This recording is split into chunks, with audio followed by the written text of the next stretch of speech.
Muitas pessoas foram expostas há 5 anos. Você Agora ele começa a entender realmente a gravidade absoluta da situação, percebendo o imenso tsunami de pressão psicológica que todos eles vão enfrentar daqui para frente, quem escolhe ser fiel ao Senhor. A imagem de que o que foi formado dentro de nós ao longo dos últimos anos é o que vai nos predispor. Pessoas para, você sabe, sentar e aceitar ou se levantar independentemente das consequências e dizer: isso está errado. Seja em qualquer sistema fechado, algumas pessoas vão tender para a dominação, mas a maioria vai tender para a submissão. O grande teste é ser capaz de ficar com Jesus, mas sozinho, separado de todos os outros.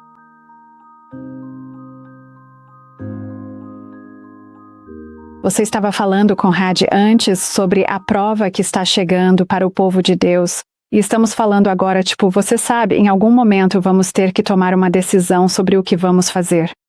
Vamos permitir que as pessoas controlem nossa consciência ou vamos permitir que o Senhor tenha seu senhorio sobre nós?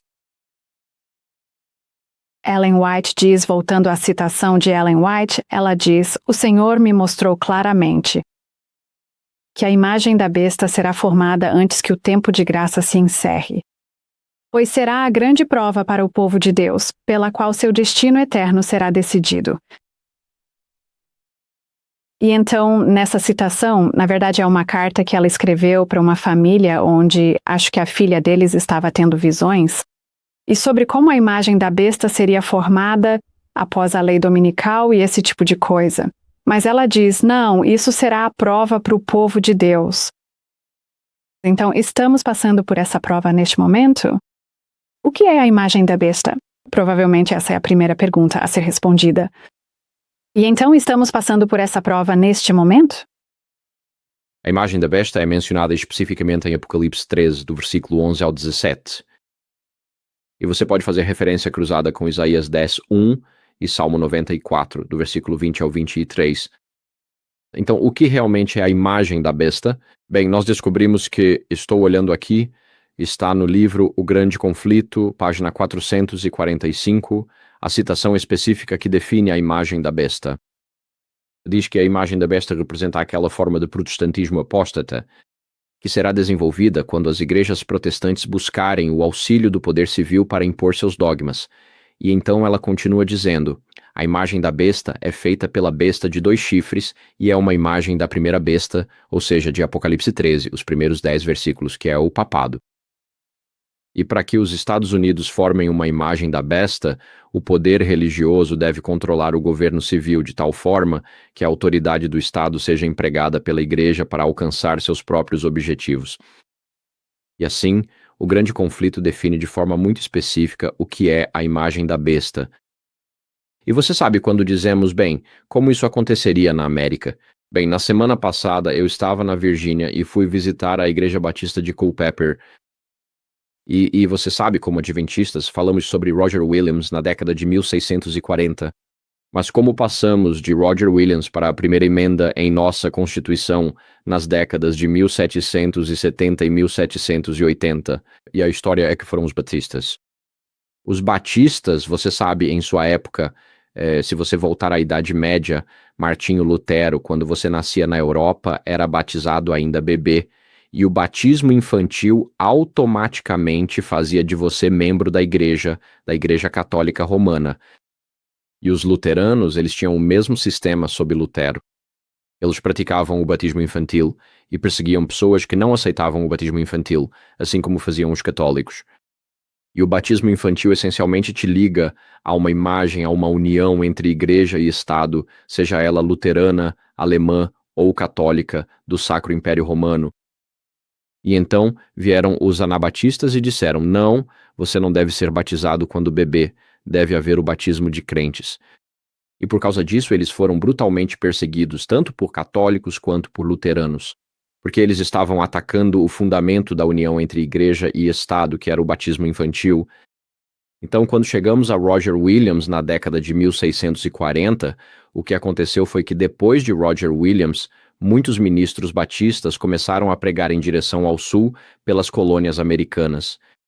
A maior colônia da época, de longe, era a Virgínia, e na Virgínia, a igreja estabelecida era a Igreja da Inglaterra. E você só podia pregar com uma licença. Se não tivesse licença, não era permitido pregar. E assim, em Culpeper, Virgínia, que fica cerca de 1h30 a sudoeste de Washington, D.C. Hoje em dia havia uma cadeia, e eles prenderam mais de uma dúzia de ministros ou pregadores batistas nessa cadeia, que então, muito famosos, pregavam através das grades daquela prisão. E eles pregavam porque diziam que o Estado não pode determinar quem prega, e a igreja estabelecida não tem o direito de emitir licenças para pregar e negar a outros a licença para pregar. E um homem deve nascer de novo, em vez de simplesmente nascer na igreja através do batismo infantil. E assim, um desses pregadores era um homem chamado John Leland, e ele era um grande amigo de James Madison. E eles tiveram longas discussões. E dessas discussões, Madison propôs o Estatuto da Virgínia sobre Liberdade Religiosa, que foi aprovado pouco antes da primeira emenda, segundo a qual o Congresso não deve fazer nenhuma lei sobre o estabelecimento de religião ou proibindo o livre exercício dela. Portanto, foi o exemplo e o ensinamento de pregadores batistas perseguidos que levaram à primeira emenda, através de John Leland e James Madison, que propuseram isso aos redatores da Constituição, na Convenção Constitucional. Então, por que estou falando sobre isso? É que a América não foi fundada sobre a visão puritana de que seremos uma luz sobre o monte, seremos uma cidade sobre o monte, seremos uma luz para o mundo. Os olhos de todo o mundo estão sobre nós. Um sermão muito famoso de um homem chamado John Winthrop, em 1630, ele era um pastor puritano prestes a zarpar para a colônia de Plymouth, ou Plymouth, Massachusetts, na época. Mas foram os batistas e Roger Williams a visão deles sobre a América, de que haveria uma separação entre igreja e Estado, e então Jefferson escreveu em 1802 ou 1803 para a Convenção Batista de Danbury, que a primeira emenda estabelece um muro de separação entre igreja e Estado. Então, o que a América traz para o mundo é a liberdade de consciência e a liberdade de pensar por si mesmo, em vez de ser dito o que pensar. E na crise final vamos ver uma reversão disso. E o que a irmã White fala aqui, a imagem da besta, é quando o poder religioso domina sobre o poder civil na América. E eles estão usando o poder civil para sustentar seus dogmas religiosos, que é exatamente o que tínhamos antes da aprovação da primeira emenda. Em todas as colônias eles tinham igrejas estabelecidas, cada estado tinha sua própria igreja, né? Uma união entre igreja e estado. Na época era principalmente episcopal ou igreja da Inglaterra. E isso levou a muita perseguição. E isso existia antes da primeira emenda. E quando a primeira emenda for pisoteada e o poder civil voltar a ser dominante, o poder religioso voltar a ser dominante, então mais uma vez veremos a perseguição que vimos antes da aprovação da primeira emenda. Veremos a perseguição dos dissidentes na crise final. E tenho que admitir, esqueci qual era a pergunta. Eu continuo falando aqui, mas vou apenas apresentar um pouco de contexto, porque o pastor Batista, que ele estava compartilhando essa história comigo, disse atualmente que esquecemos nossa história.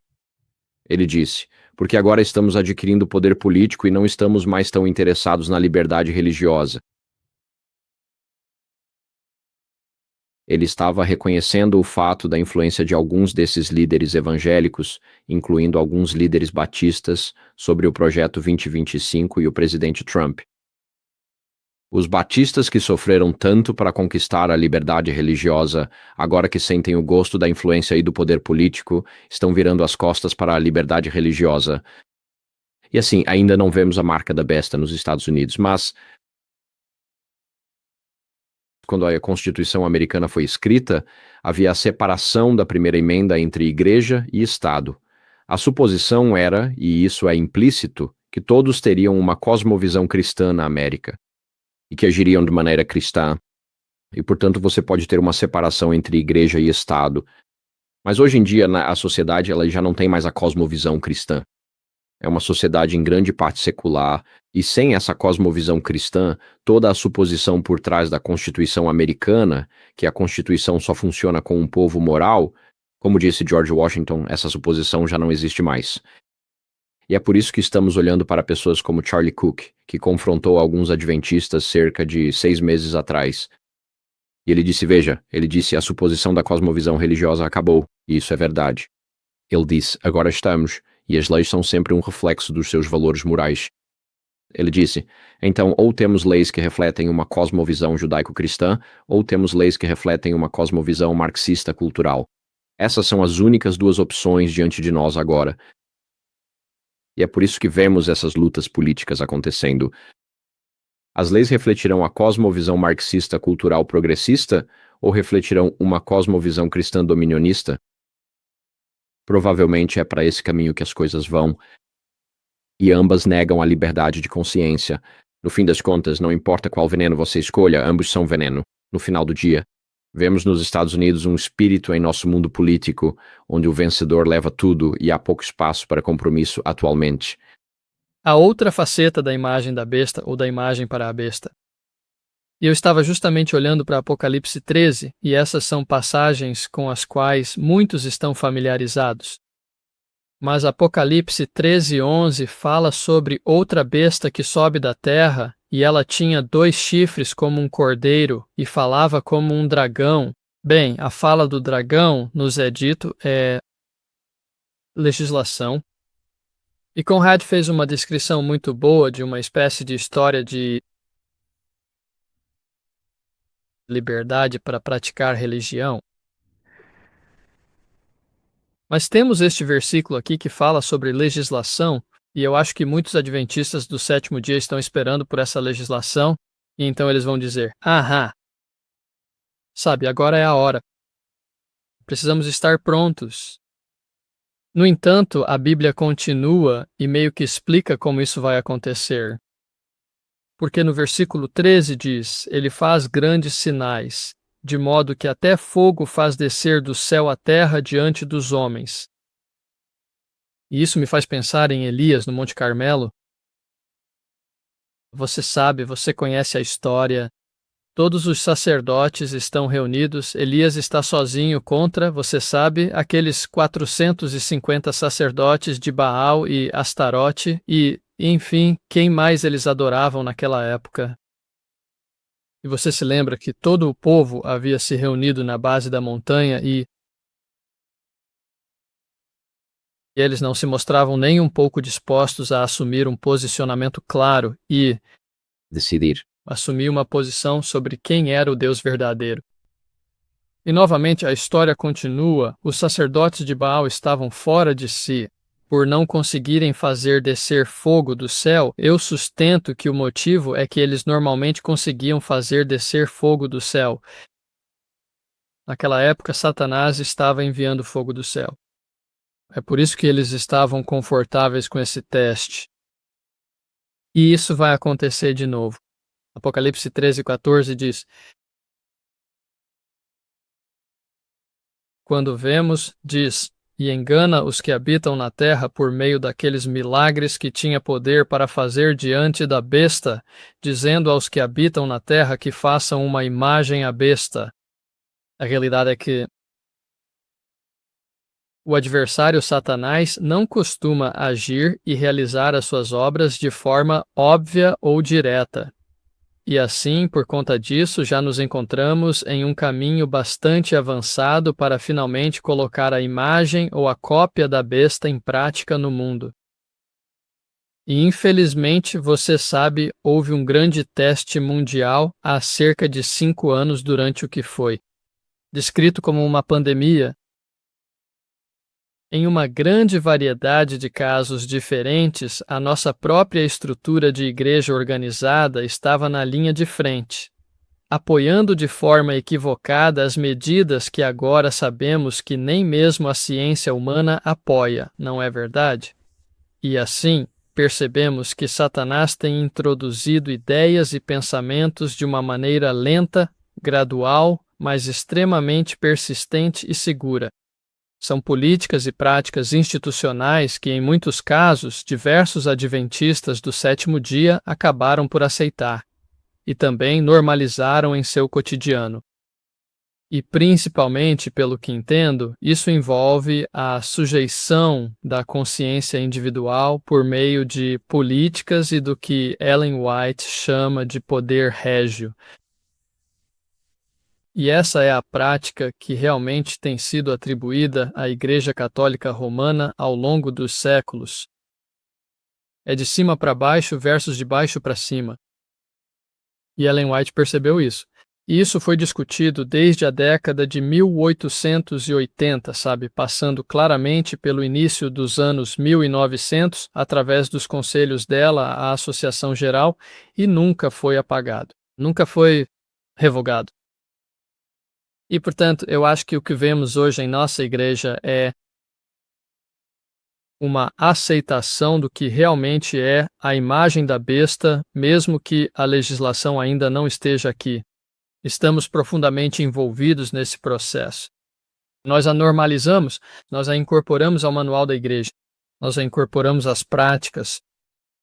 As pessoas a aceitaram e, no fim das contas, os membros são culpados por não se posicionarem. Eles são culpados pelo pecado de omissão que permitiu que isso avançasse. O outro fator aqui é que isso não é uma batalha espiritual, isso não é uma batalha política, é também uma batalha espiritual. Você sabe, há aparições de Maria que estão registradas em vários livros católicos, nas quais ela diz às pessoas para honrarem o domingo.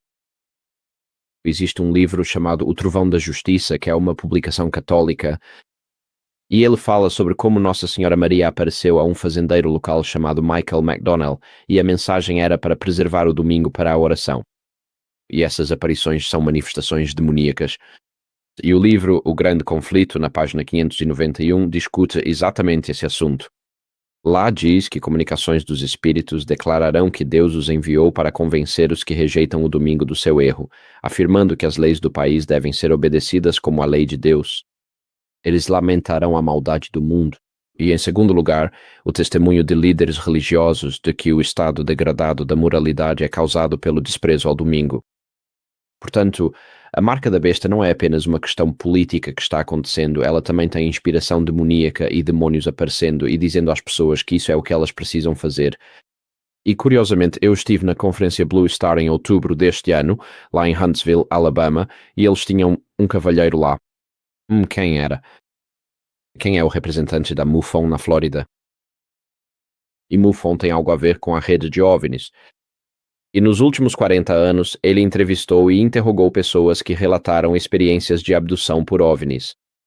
E ele estudou esse fenômeno em todo o mundo, e ele começa como um homem laico, e agora ele é um cristão evangélico profundamente comprometido. E ele disse que o que o convenceu foi que essas histórias de abdução por OVNIs quase sempre acontecem com protestantes. E elas não acontecem em países hindus, budistas, muçulmanos ou hindus, especialmente entre aqueles que acreditam na reencarnação e na imortalidade da alma. Mas ele disse com mais frequência do que não, nessas histórias de abdução alienígena, as pessoas sobem para uma nave espacial em algum lugar e encontram um ente querido.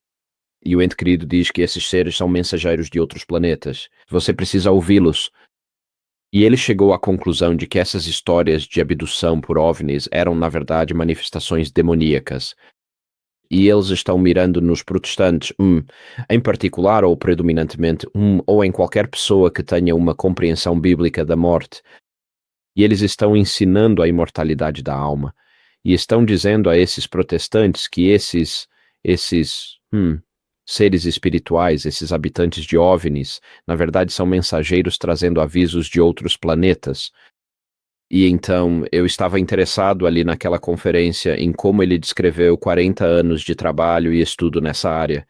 E isso se encaixa exatamente com o que vemos em publicações católicas e no livro O Grande Conflito, que a observância do domingo será incentivada no mundo, não apenas por líderes políticos nos Estados Unidos, mas também por manifestações de Maria no mundo católico e por manifestações demoníacas entre protestantes.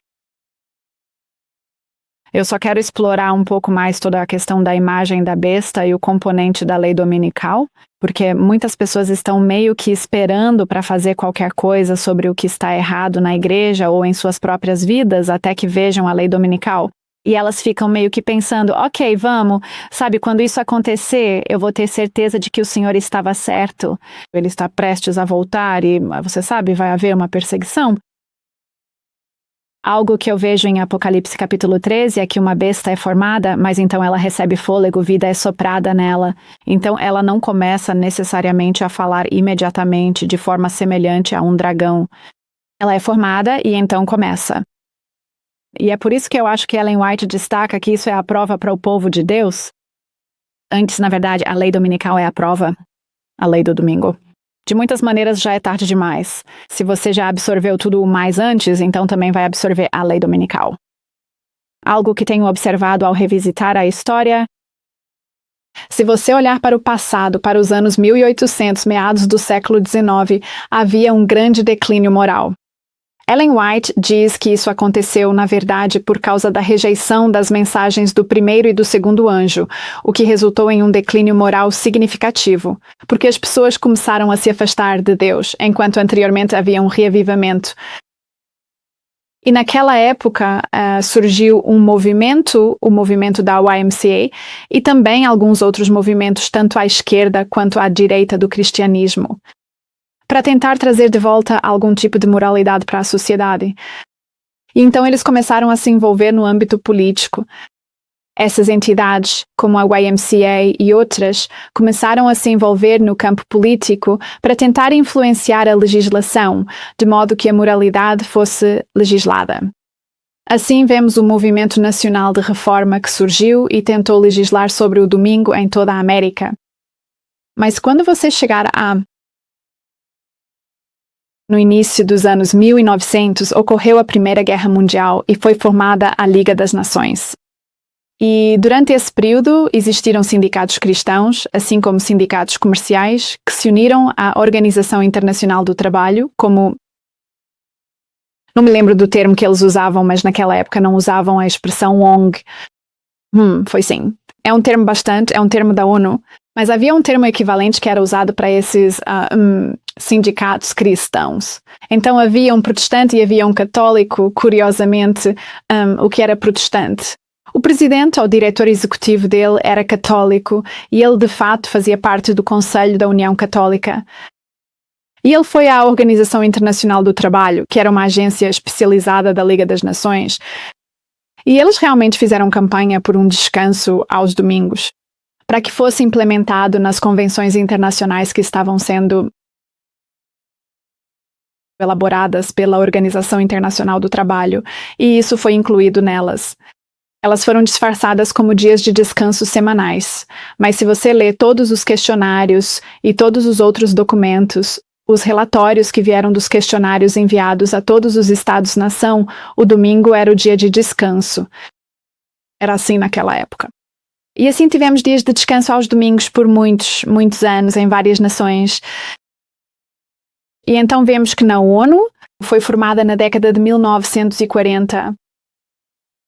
E isso é algo que o Tim Ramsey realmente compartilhou. Eu enviei para ele meu artigo que submeti à Conferência de Apocalipse 17 e falei sobre como o fogo descendo do céu era, na verdade, o que impulsionou a formação das Nações Unidas, e isso foi a bomba atômica. É interessante a forma como a bomba atômica, eu sei que as pessoas vão achar que estou um pouco louco dizendo isso, mas a forma como a bomba atômica explode, ela explode no ar e depois envia fogo para baixo. Ela na verdade não atinge o solo e depois explode. E é interessante porque havia tanto espiritismo envolvido na formação da bomba atômica. Então, o cara que realmente liderou o projeto para desenvolver a bomba atômica ele era americano, mas acreditava no Senhor Krishna. E ele, na verdade, no dia em que o primeiro teste foi realizado, não me lembro exatamente o que ele disse, mas foi algo como: agora me tornei o destruidor da humanidade. E foi uma citação direta, seja lá o que for. Vou ter que encontrar e colocar no vídeo, mas ele, na verdade, estava citando o Senhor Krishna quando disse isso. E então havia muitas coisas espirituais acontecendo. E você sabe, há muita especulação entre algumas pessoas espirituais de que os demônios estavam realmente ajudando no desenvolvimento da bomba atômica. Mas isso se tornou o impulso para as Nações Unidas. E então eles acabaram aprovando. Mesmo que a Organização Internacional do Trabalho tenha sido transferida da Liga das Nações para a ONU, eles acabaram aprovando outra convenção idêntica. Tudo se resumia ao descanso semanal. Portanto, quando consideramos o domingo como um possível teste, já existe há muitos, muitos anos um período de descanso que se estendeu por todo o mundo e que foi regulamentado por lei em muitas, muitas nações. Mas Ellen White, ela afirma especificamente que a imagem da besta é o teste. E muita gente vai confundir a imagem com a marca, e elas não são ela. Ela sem dúvida faz essa diferença. A imagem, na verdade, faz com que as pessoas recebam a marca. Ela não é a marca em si. Então, se pensarmos ideologicamente, qual é a filosofia por trás disso? Sim, sabemos que é a união entre igreja e Estado, mas além disso, qual é a questão que a imagem da besta está principalmente abordando? Ou qual é a sua filosofia que se opõe a Cristo? Eu quero dizer, para mim, essencialmente, a resposta curta é que um indivíduo ou um grupo de indivíduos adotem internamente a ideologia do bem comum ou da filosofia do maior bem que é absolutamente oposta à forma como Deus opera e como o seu reino funciona. E, novamente, muitas pessoas, infelizmente, inclusive pessoas que conheço bem, em muitos casos, foram expostas há 5 anos, e o pensamento interno delas era: bem, precisamos fazer isso porque é o melhor para a sociedade ou para a minha família. Eu tenho um amigo e ouvimos essas histórias, mas eu realmente conheço alguém em que você sabe, os filhos dele não permitiam que meu amigo e a esposa vissem os netos. A menos que eles, você sabe, seguissem adiante com a medicação e toda a rotina das máscaras, etc. Então, isso é, você sabe, uma daquelas situações em que teremos que nos posicionar em um lugar muito, muito impopular, e é por isso que é chamado de grande teste. O grande teste é ser capaz de ficar com Jesus, mas sozinho, separado de todos os outros. E é por isso que haverá tão poucas pessoas que serão contadas entre o remanescente. Eu estou convencido. Então, nessa luta final e decisiva, vemos o mundo, a superpotência dominante, os Estados Unidos da América, agindo em nome da primeira besta que representa o sistema do papado, e o poder oculto que opera por trás dessa primeira besta, o papado, é o próprio Satanás, o grande adversário. Vemos em Apocalipse 13, verso 1, que o dragão, e o dragão deu a ela o seu poder, o seu trono e grande autoridade em Apocalipse 13, verso 2. Então estamos lidando, no fim dos tempos, com a maior religião organizada do mundo, que é o catolicismo. É uma religião global. Estamos lidando com a maior força militar global do mundo, que são os Estados Unidos, que já estão usando tarifas para coagir outros países em benefício para fins domésticos. Estamos usando agora mecanismos econômicos para forçar a conformidade de muitos países. Então, você sabe, a marca da besta e o não comprar, não vender. Já vemos como a administração atual está disposta a usar força econômica, um não comprar, não vender na América para um país estrangeiro, a menos que você faça o que dizemos. E então já vemos esse tipo de espírito presente. E então, o engano final ou a crise é algo difícil. Não é só porque você está enfrentando aqueles que são fiéis a Deus. Estão enfrentando os poderes religiosos, políticos e militares dominantes do mundo, mas também porque o próprio Satanás irá aparecer. Ele vai personificar a vinda de Cristo e dirá ao mundo que lemos sobre isso em O Grande Conflito, que os desastres naturais que estão acontecendo no mundo são porque estamos incorrendo no desagrado de Deus, porque nem todos estão honrando o sábado. Então será uma combinação de poder religioso, político e um poder demoníaco avassalador. E Satanás irá personificar Cristo, então vai parecer e soar como Cristo. E vivemos hoje em um mundo de pensamento preguiçoso, onde as pessoas não refletem profundamente sobre quase nada. Então é fácil ver como as pessoas serão enganadas por isso, mas eu acho que nós temos, como o Mark mencionou, tivemos uma amostra disso, só uma pequena amostra nos últimos 5 anos durante a pandemia. Mas o que vai acontecer com o mundo quando a mídia mundial, as forças políticas, econômicas, militares e religiosas estiverem todas agindo em harmonia e afirmando que o planeta será destruído e que nosso lar comum será destruído se todos nós não aderirmos ao novo domingo, à adoração? E então, para completar, você tem Satanás aparecendo como Cristo, personificando Cristo e dizendo a mesma coisa, e Satanás simultaneamente causando desastres naturais, enquanto também culpa esses desastres àqueles que guardam os mandamentos de Deus. Você começa a entender a gravidade da situação, o tsunami de pressão que todos vão enfrentar, quem escolhe ser fiel ao Senhor. E então, eu estou olhando algumas das orientações que temos aqui.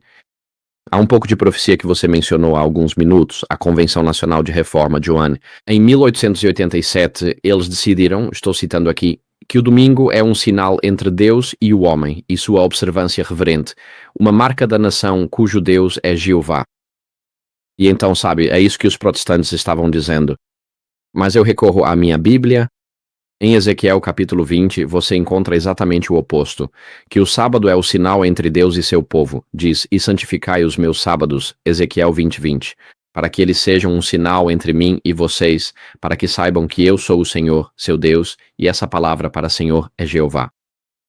E então, a Convenção Nacional de Reforma diz que o domingo é um sinal entre Deus e o homem, para que nós, como nação, saibamos que Deus é Jeová.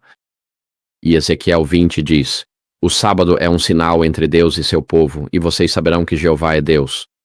Portanto, é quase uma paráfrase direta de Ezequiel 20 na Convenção Nacional de Reforma, isso é de 1887. Quero dizer, ela realmente chega a dizer em Testemunhos para Ministros, página 133, ela diz, a observância deste dia é a marca da besta. E então, mas eu enquanto estudo os escritos dela e estudo o livro do Apocalipse, em particular, cheguei à conclusão de que é a marca da besta quando ela é imposta pela besta. É a exigência daquela besta que estabeleceu a imagem. A imagem é estabelecida e então a marca é imposta. E isso acontece de forma sequencial. E vemos isso nos últimos 5 anos.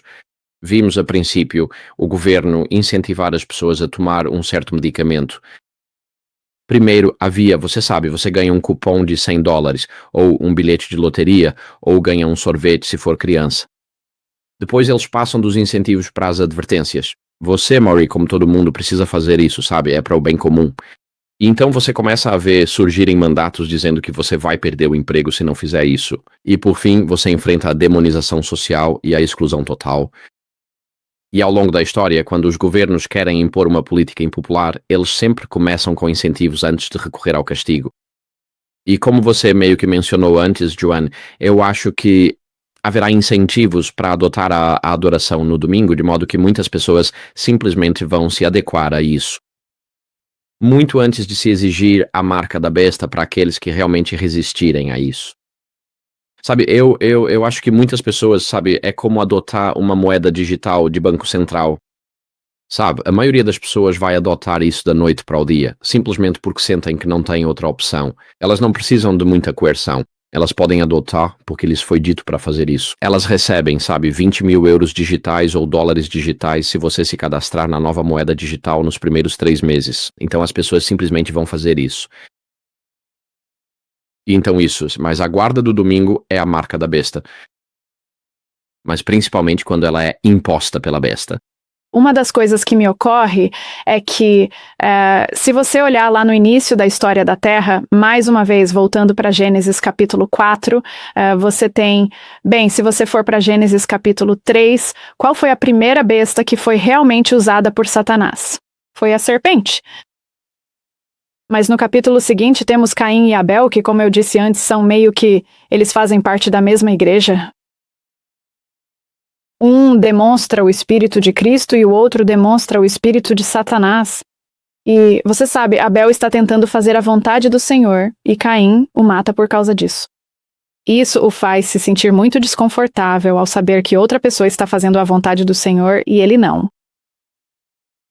É possível que o Espírito, e não estou dizendo, obviamente, que você sabe, tem algumas pessoas que dizem que há jesuítas na igreja e esse tipo de coisa. Eu não sei. Talvez haja, mas eu não sei. Se houver, seriam bons jesuítas, porque eles se escondem. Existe um espírito da imagem da besta que é realmente dominar sobre outra pessoa e destruir alguém. Se eles não estão fazendo o que querem que façam, ao invés de... Você sabe, se eles estão indo e fazendo a vontade do Senhor, que é contra o que você quer fazer, você os mata. Pode não ser necessariamente matar fisicamente, mas matar espiritualmente. Esse tipo de espírito é visto em nossa igreja hoje? Acho que essa é realmente a pergunta certa. Você sabe o que levou as pessoas a aceitarem tão prontamente, e estou falando de adventistas do sétimo dia, aceitarem tão prontamente as restrições há 5 anos? E eu, na verdade, não tenho necessariamente a resposta para isso, mas precisamos estudar isso porque você sabe, sabemos que aquilo estava incorreto.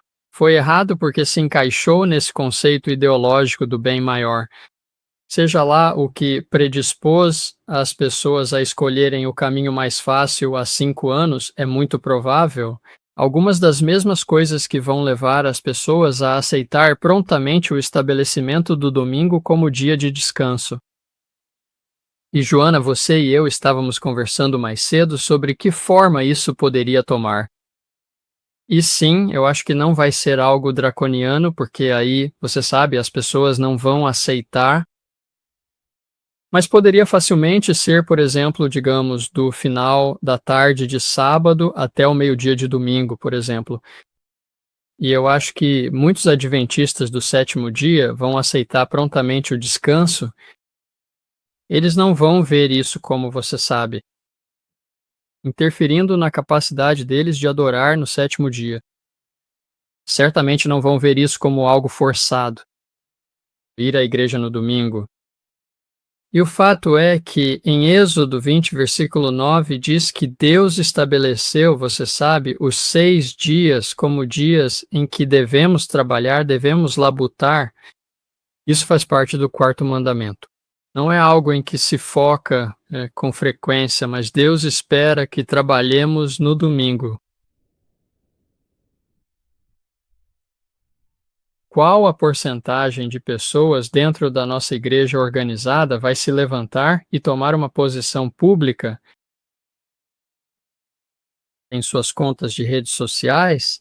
Eles vão dizer, espera aí, descanso no domingo está errado? E a imagem que foi formada dentro de nós ao longo dos últimos, você sabe, vários anos, é o que vai predispor as pessoas a, você sabe, sentar e aceitar ou se levantar, independentemente das consequências e dizer, isso está errado. Então, a imagem é formada dentro de nós. Provavelmente até agora, assim como aquela etiologia levou as pessoas a isso. Quando essa pandemia foi declarada, sabe, e em poucas semanas todas as restrições foram impostas, quero dizer, tantas pessoas dentro da nossa igreja correram para abraçar isso. Elas queriam ser as primeiras a aceitar. É impressionante. Bem, quando a pandemia começou, disseram, temos 15 dias para achatar a curva. E se tivessem dito logo de cara, é isso que vamos fazer, teriam tido muitos problemas sociais, mas houve uma abordagem incremental. 15 dias para achatar a curva. Então todo mundo vai para casa e depois de 10 dias dizem que vão estender para 30 dias. E então vamos ter regulamentações para as pessoas que trabalham em escritórios. E então em Michigan, onde eu moro, o estado de Michigan emitia uma ordem executiva cerca de 2 vezes por semana, que tinha cerca de 50 páginas de juridiquês. E era meu trabalho ler essa ordem executiva 2 vezes por semana e descobrir quais eram os requisitos mais recentes. E como isso era escrito por advogados, nada era claro. Era sempre ambíguo. E 18 meses após o início da pandemia, você encontrava um parágrafo que dizia algo como De acordo com a subseção 3 desta ordem executiva, dependendo da seção 65, cláusula 3D daquela ordem executiva, mas não obstante a seção 16 da ordem executiva, 1143,07 desta data específica, fica aqui determinado que algo ou outro. E você precisava ter, um doutorado em ginástica mental só para entender essas coisas.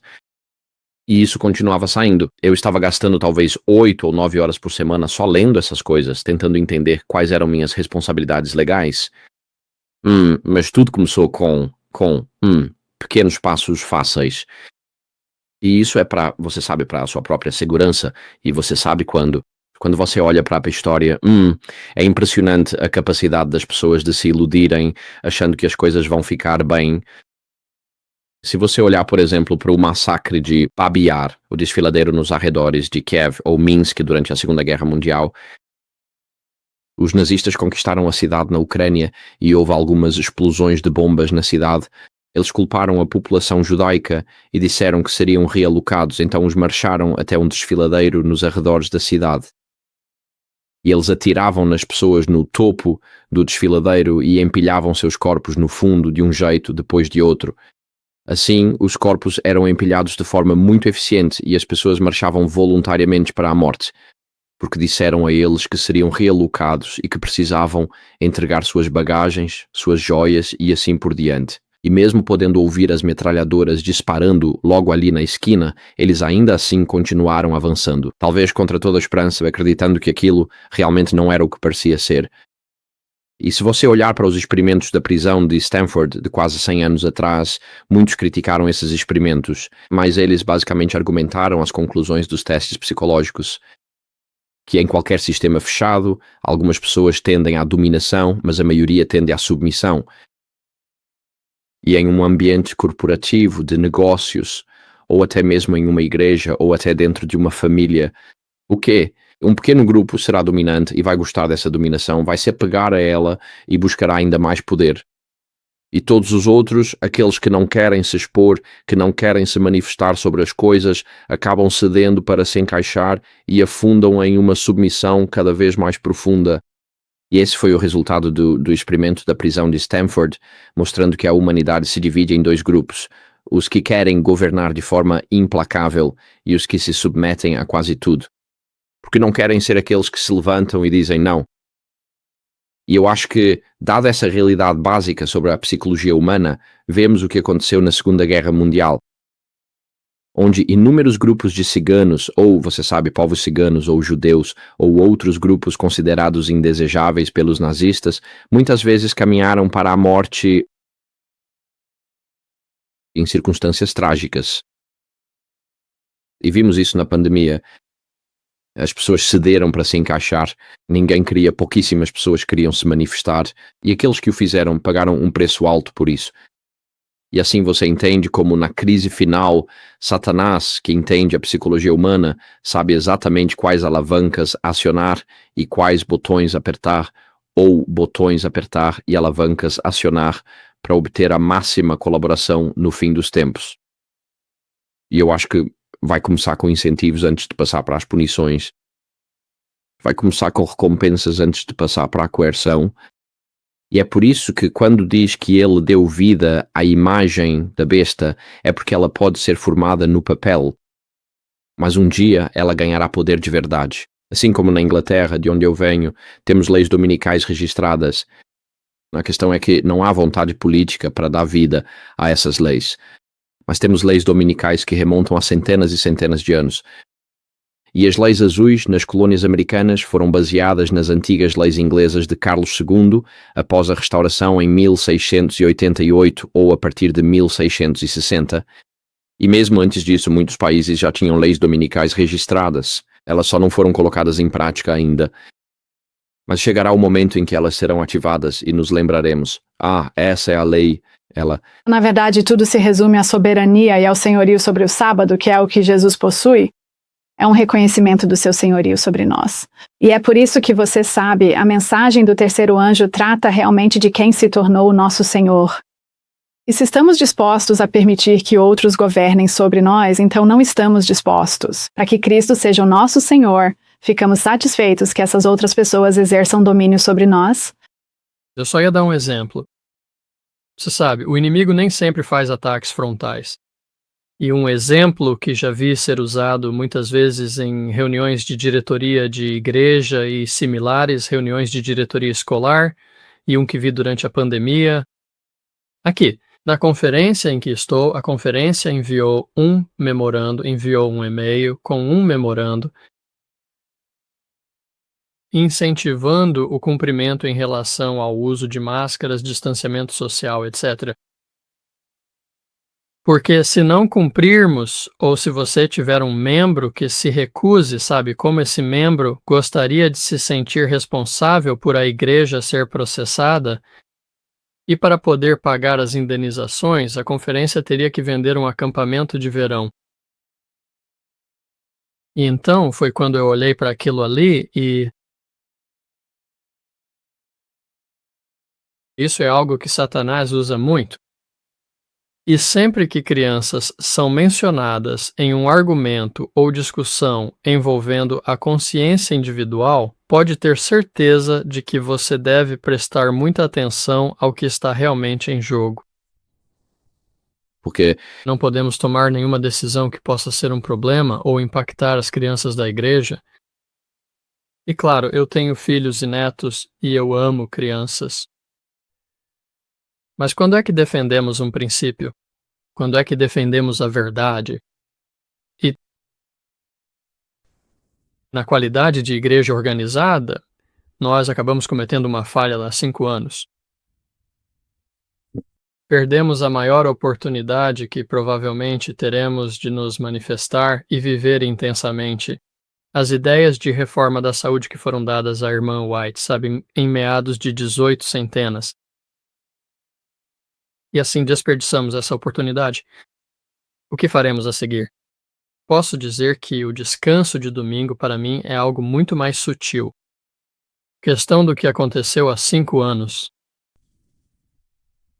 E então, novamente, a pergunta assustadora é: quais elementos de imagem já estão enraizados em nós, como povo, que vão nos predispor a simplesmente seguir o fluxo para nos encaixarmos? E tem aquela coisa que muita gente diz: eu não quero tomar partido. Mas assim que você permanece em silêncio sobre algo que sabe que é certo, você já tomou partido. Essa é a realidade. Você não pode ficar em cima do muro. E especialmente à medida que nos aproximamos do fim dos tempos, definitivamente não existe um terceiro grupo. Só existem 2. Há um que será salvo porque se apega a Cristo como seu Senhor, e o outro que, você sabe, rejeita Cristo e rejeita sua soberania. Ezequiel foi mencionado várias vezes durante esta discussão, e os capítulos 3 e 33 de Ezequiel, você sabe, falam sobre os sentinelas. E nós não costumamos focar no pecado de omissão. O pecado de comissão, esse é direto, mas o pecado de omissão é algo que, receio, talvez todos nós, de certa forma, tenhamos, você sabe, corremos risco ou já corremos risco.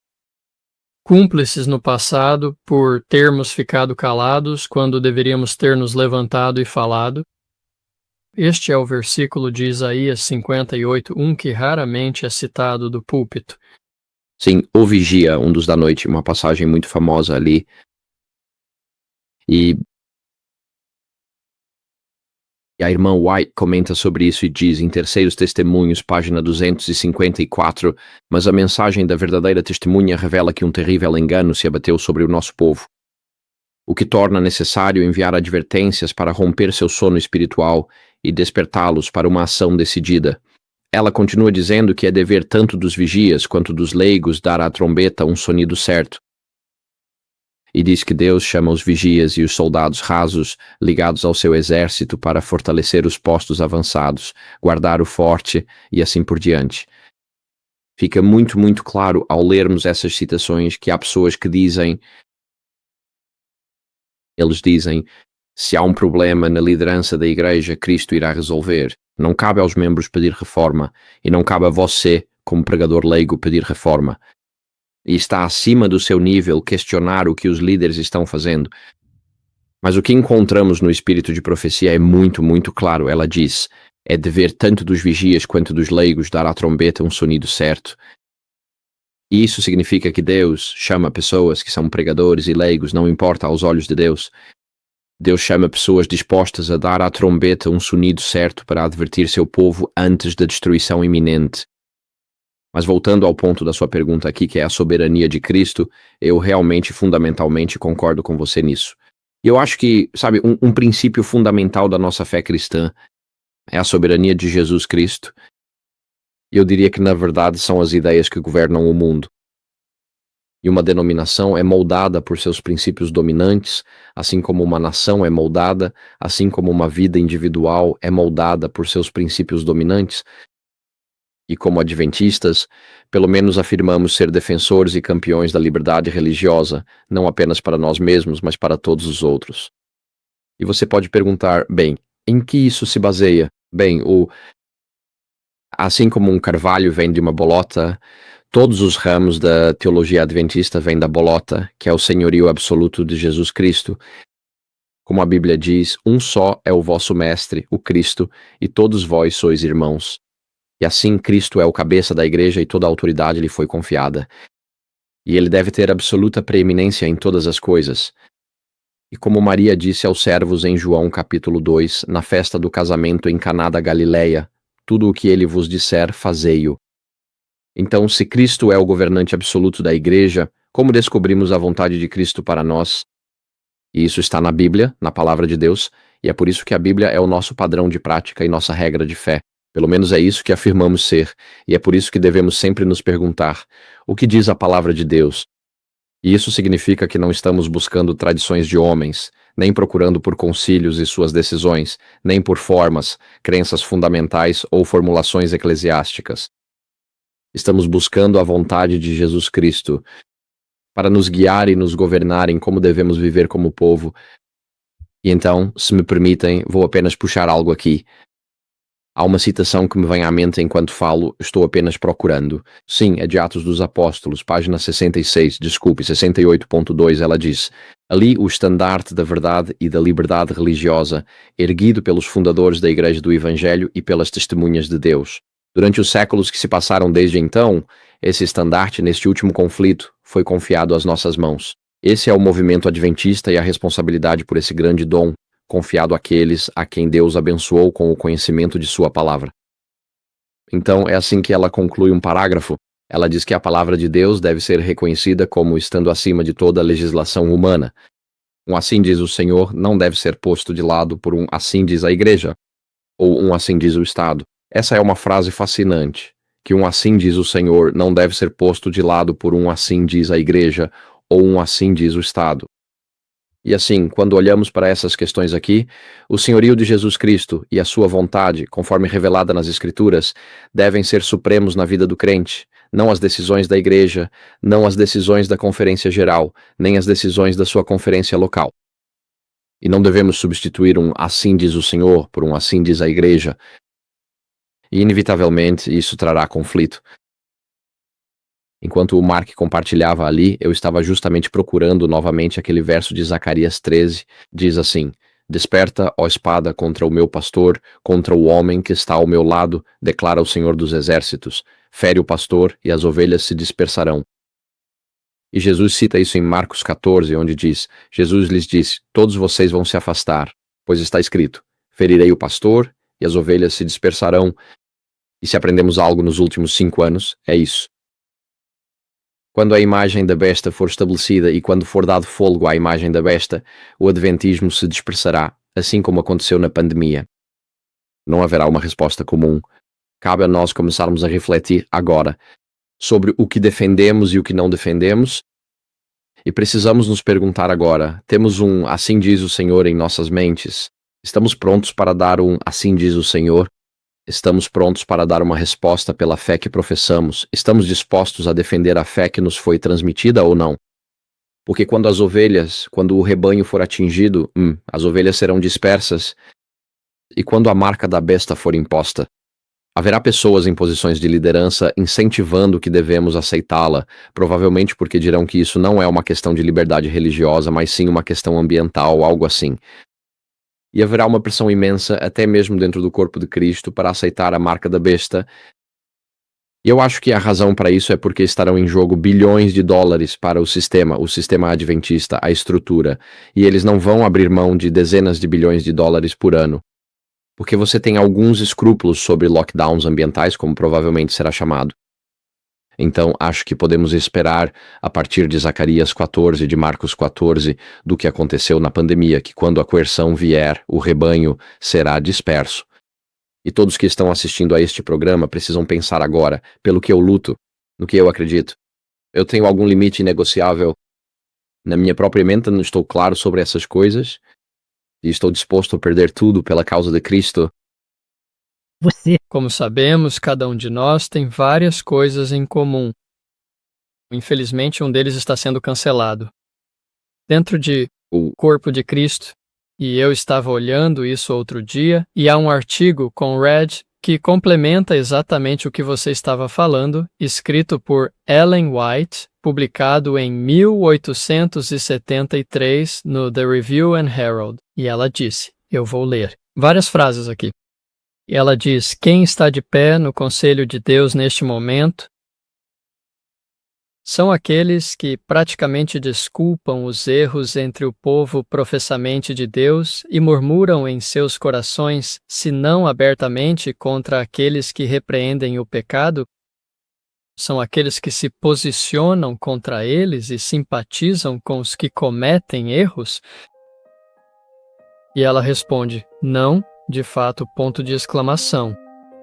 E então, eu acho que agora podemos perceber em muitos casos, não em todos, mas podemos perceber quem não está de pé no conselho de Deus.